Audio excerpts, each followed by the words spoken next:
Naam, mtazamaji wa Faida Online TV, habari za wakati huu. Leo tumetembelea kwenye kijiji cha Chingololo ambacho kinapatikana kwenye kitongoji cha Chaika kilichopo kwenye kata ya Mbawala, halmashauri ya wilaya ya Mtwara, mkoani Mtwara. Mtwara Field tumefika kwa ajili ya kuweza kufuatilia taarifa ya tukio ambalo linamhusu binti ambaye ana umri wa miaka 17 ambaye alitaka kujinyonga siku hii ya leo. Na tayari alishaweka kamba juu ya dari na akafunga, akaweka na stuli tayari kwa ajili ya kuweza kujiondoa uhai wake yeye mwenyewe. Tumefika hapa kwa ajili ya kuweza kufuatilia tukio hili, kujua undani wake ni nini na kilichotokea kinashangaza kidogo. Ni kitu gani? Twende kajiunge nami. Naitwa Karim Faida, hii ni Faida Online TV. Nikukumbusha kusubscribe, kulike na comment channel yetu ili endelee kupata habari zetu. Sisi ni watu wa field, tafadhali baki nasi. Babu maneno yake sio mazuri, kila siku mapya. Ananiambia mimi naharibu ndoa, nafanya hivi, mara nitilia sumu. Nikimwambia babu, kosa langu liko wapi? Ananiambia mtoto unanitukana kila siku. Yaani nikimwambia ukweli, nikimwambia unavyofanya sio vizuri, ananiambia maneno mabaya. Yaani ananiambia mimi bibi ananituma kwa mwana wake, bibi ananituma na mimi nachukua salamu nampelekea bibi. Nilume akuta kiasi mbele bibi yangu ananizalilisha kila siku. Maneno mabaya, mchawi, analoga, anaumwa mipae, malaya. Tunaanza kugombana kama watoto wadogo. Anashika shingoni, sinaenda muue. Vitu vya ajabu anavyonifanyia. Sipendi, sifurahi hata kidogo. Hebu angeniacha tu, sijui amefanya nini Mungu nisijinyonge. Angeniacha tu nijinyonge. Hajanitongoza. Hajasubutu kufanya hivyo bado. Sijui ni yake nini.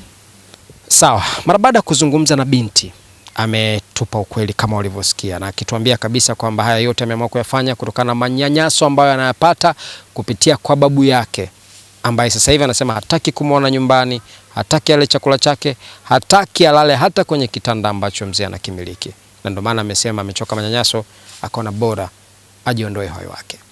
Tumezungumza sasa na bibi ambaye anakaa na huyu mzee, akielezea na yeye undani wa maisha ambayo anayapitia. Unaona hisi tatizo ni nini? Tatizo mume yule kila kitu anasema yeye ndio anayefanya. Ndoa anaharibu yeye. Akipata sabuni yeye asifulie.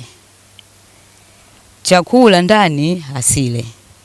Pakulala asilale kitanda chake. Na mimi hapa ameninyang'anya nguo zote anazo mwenyewe. Mzee. Huyo mzee, simu, nguo, ndala, vyote. Labda ameshawahi kukushika, kukupiga nini? Kunipiga, amewahi kunipiga. Humu ndani amenipiga, nyumbani kule amenipiga na akanikaba shingoni. Sawa.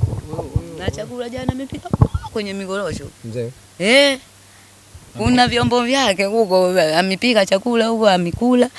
Situlie kula muogo jana mchana. Mpaka saa hizi tujala kitu. Kwa chakula amepikia porini. Kwenye migorosho yake. Kuna vyombo anaviacha huko? Kuna vyombo huko. Mzee mwamba. Nikasema basi wewe mchoyo. Mjukuu wako tumeona alitaka ajinyonge. Unaona dhani chanzo ni nini? Hanishimu kama mimi babu yake. Mimi jana nikashindwa. Nikamwambia nikaenda kwa mwenyekiti.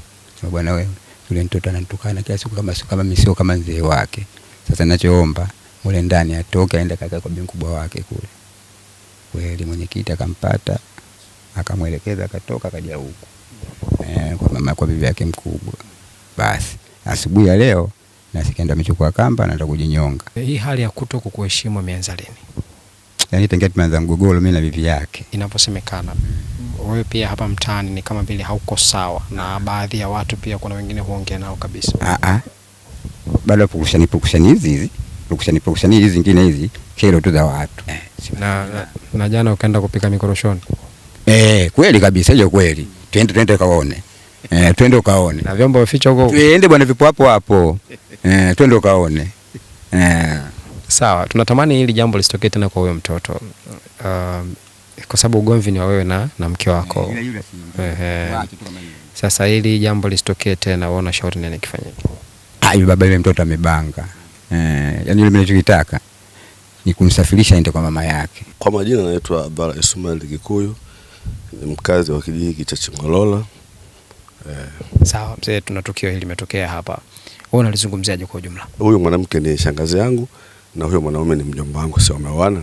Huyu babu kwa sababu ananisikia, tabia ya kushikana mwilini, hebu naomba iepuke. Hivi mwanamke hapigwi kwa kwanza anachukua jukumu anampiga kwa sababu gani? Ukiangalia. Alafu ana lugha. Nimemkanya leo. Umalaya. Yule mama sio malaya bwana. Sio umri si umemwona wewe. Umalaya anaupata wapi? Hapa pewe walume. Wakutengena yule. Hicho kitu hakuna. Bwana. Kwanza aache lugha ya kashfa kumkashifu mkewe. Hilo kwanza aliache. Alafu maneno hapo kusimulia. Hivi vitu vimepita na wakati. Sawa, kwa nyakati hizo tumezungumza na mwenyekiti wa kitongoji hiki cha Chaika, lakini pia mwenyekiti wa kijiji cha Chingolola. Wote kwa pamoja wanasema tatizo lipo kwa mzee wetu. Naitwa Rashid Asmani Maundo. Mimi kama ni mwenyekiti wa kitongoji, ni mtaa wa Chaika. Na yule mama, huyo ndo aliyomuguza, maana huyu mwenyewe tumepelesheni. Yaani huyu bwana azidi kumpiga yule mama, lakini mama anasema mimi siwezi nikakupiga wewe. Mimi tulimtembea moto, nimesikia ratiba nini ya daktari kwamba mimi nisifanyaje, nisikuguse, wani sifanyaje. Mzee mwenyewe anasema bado anamhitaji mke wake. Mzee anamhitaji mkewe, unaona? Ila kumhitaji mkewe wake anasema mimi yule mfanye ni mzulu ili tumwekane vizuri. Kwa kauli mimi naipata kweli kwa kweli. Alishia kuzungumza hivyo? Ni kweli kabisa. Mimi naitwa Sabia Muhammad Chamua, ni mwenyekiti wa kijiji Chingolola. Bwana, kuna tukio la mtoto kutaka kujinyonga. Wewe umelishuhudia? Hili tukio nimeshuhudia baada ya kukuta vifaa tu. Wewe kama mwenyekiti wa kijiji, namna unavyoona mgogoro unavyoendelea, changamoto iko wapi? Changamoto kiukweli, huyu bwana mwenyewe ana mapungufu. Kwanza mdomo, hajautunza mdomo wake mwenyewe. Unaongea vyovyote vile, yani anaongea wa Makonde wanasema ile nini, kukadamba ile. Bwabwaja. Naam. Kwa hiyo ndio imekuwa eneo kubwa ndo hilo. Sasa anafika mahala ambapo hata huyu mama mwenyewe mkewe huyu anamnyima raha. Nadhani eneo hili ni salama mtoto kuendelea kubaki? Kwa muda huu hapana, kwa sababu kwa hatua hizo ambazo zichukua za kutaka kujitoa uhai, hapana, sifikiri kabisa kwamba ni sehemu salama, hamna kabisa. Anasemekana huyu mtoto ndo alikuwa anamsaidia bibi yake pale ambapo anapokea kichapo kutoka kwa babu. Sasa je, wakibaki wao wenyewe wawili ndani ya nyumba, tunatarajia nini? Jibu nadhani tutakuwa nalo. Mpaka kufikia hapo nimefikia tamati. Naitwa Karim Faida. Hii ni Faida Online TV. Kukumbusha kusubscribe, kulike na comment channel yetu ili endelee kupata habari zetu. Sisi ni watu wa field. Asante na kwaheri.